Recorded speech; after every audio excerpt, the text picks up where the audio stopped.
के बराबर कोई नहीं, के बराबर कोई नहीं। तेरी ममता। মায়ের পরে দ্বিতীয় নিরাপত্তা স্থানে কোল হচ্ছে নানির কোল।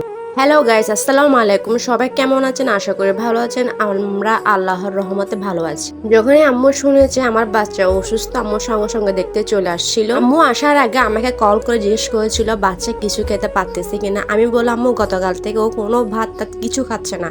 আম্মু বুদ্ধি করে ওর পছন্দের বার্গার, আপেল, আঙ্গুর নিয়ে আসলো। আমার বাচ্চাদের এগুলো দেখে মহা খুশি। আম্মু ওর সাথে গল্প করে করে ওকে বার্গারটা খাওয়াচ্ছিল, সাথে ফল ফ্রুট গুলো খাওয়াচ্ছিল। আমাকে বললো তুমি কেটে নিয়ে আসো, আমি ওকে খাওয়াই। মাশাল্লাহ, আমার আম্মুর হাতে কি জাদু ছিল যায় না। এখন আমার বাচ্চা নিজ হাতে খাচ্ছে, এতকে আমি নিজে খাওয়াতে পারছিলাম না। আমার বাচ্চাকে খুব ভালোবাসে, আমার চেয়েও বেশি মনে হয় এখন আমার বাচ্চাকে আমার মা খুব ভালোবাসে। আমার বাচ্চা আমার মাকে খুব ভালোবাসে, যেমনটা আমার বাচ্চা আমাকে ভালোবাসে ঠিক তেমনটা।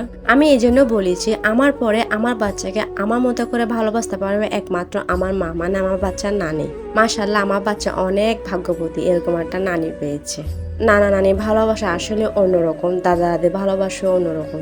নাতি নাতিদের জন্য এগুলো ভাগ্য লাগে কপালে জুটতে।